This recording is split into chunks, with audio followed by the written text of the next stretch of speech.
Peace. This is Wise for Wise Words Media, back at y'all for another round. And what a crazy week it's been in sports. I mean, there's a lot going on, starting with the fact that it's fight week. Canelo versus Charlo.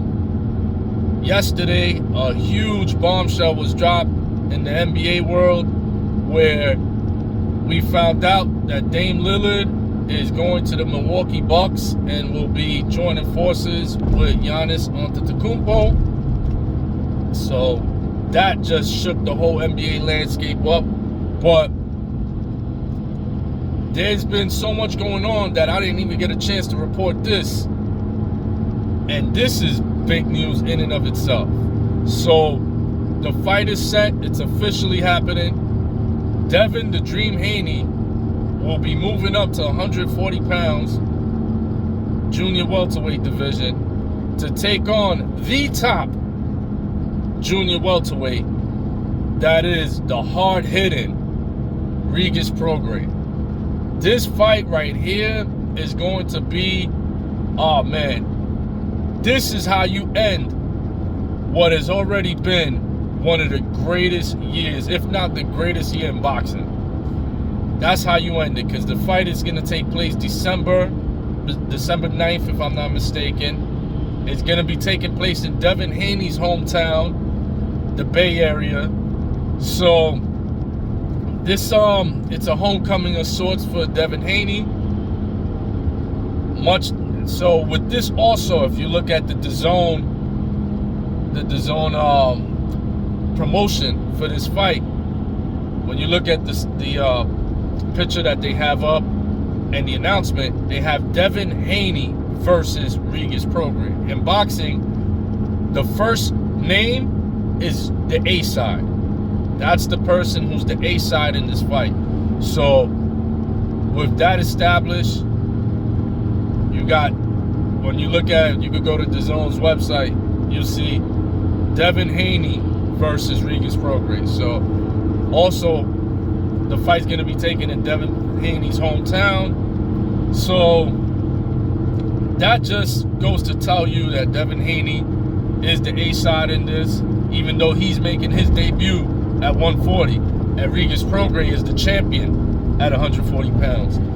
So that just goes to show you how impactful Devin Haney has been. I mean, I know after the Lomachenko fight, there's been a lot of people that are down talking Devin Haney, a lot of people that say they don't believe in Haney anymore, and some people are still emotional about that. They thought Lomachenko got robbed, even though if you go watch the fight again, it's a lot closer than you actually think it is. With all that said, love him or hate him, you gotta respect and admire what Devin Haney has been doing. Devin Haney has been taking on nothing but the best out there.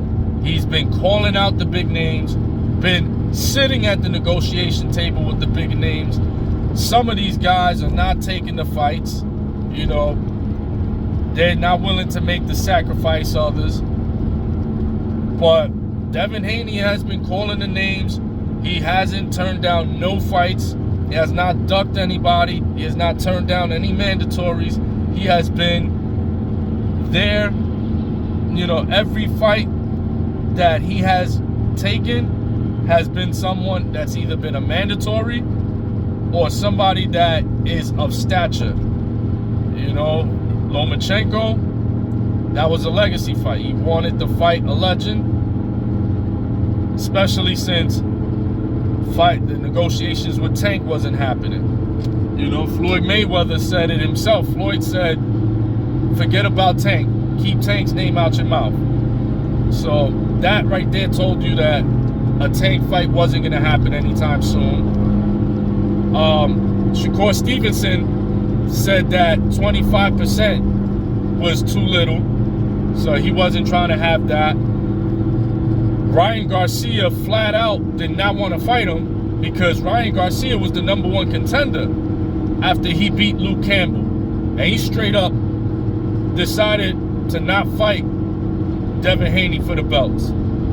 He even went on to say belts don't matter. Like, okay. But in any event, Devin has been calling out the best, so Lomachenko was left. He started calling out Lomachenko, let's do this, since nobody else wanted to fight.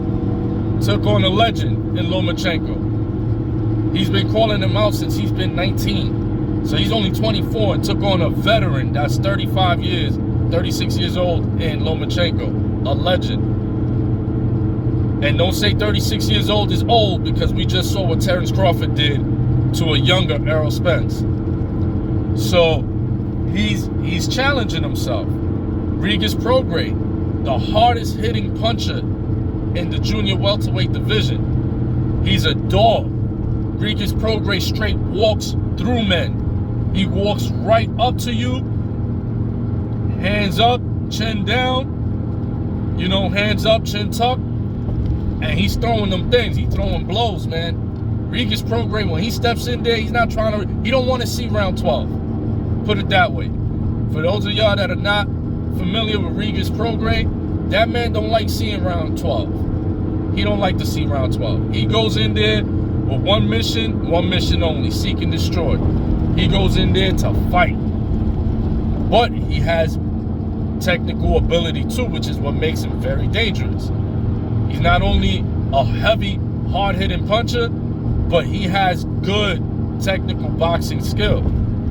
So Devin Haney's going to be immensely tested, especially considering that he's moving up in weight for the first time, going to 140. This is going to be a very good fight. We're going to see Devin Haney tested. And a lot of y'all, I remember when Floyd Mayweather, after the first fight with Jose Luis Castillo, a lot of people thought Floyd Mayweather lost, and they booed him. You could go on YouTube right now, and you could watch the post-fight interview when he's in the middle of the ring after the fight, and people are booing because they felt Jose Luis Castillo won. So Floyd said, you know what?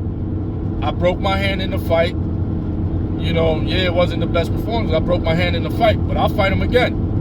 And what did he do? Easy work. Stopped Jose Luis Castillo easily. And I'm getting a lot of that with Devin Haney. You know, a lot of people are, after that Lomachenko fight, people are jumping off the bandwagon. People are quick to say, oh, Devin Haney, he ain't the truth. He's not good. Just like they did to Floyd off of one performance that wasn't at the level or standard that they set. You know, everybody has an off night. And these guys are just that good. They're so good that the moment somebody actually looks like they're doing something against them, people automatically program their mind to say, oh, they lost. But nah, man. Devin Haney did very good. I thought it could have went either way. But then when I watched it again, I felt Devin Haney got him by one round. Because Lomachenko took half the 11th round off, and that 12th round is what hurt Lomachenko the second time I watched it. Even Lomachenko admitted himself, I took off that last round. I should have never did that. So we're going to see Devin Haney. We're going to see, once again, commend that champion for taking on the best. If others would do this, boxing would be, this was a great year, but we would have years like this. This wouldn't be a special year because this would be boxing, the best taking on the best. So hopefully this set a trend, and we're going to be seeing more of the best taking on the best, and definitely that's what we're going to get between Devin Haney and Regis Prograis. I'm Watch for Wise Words Media. Peace.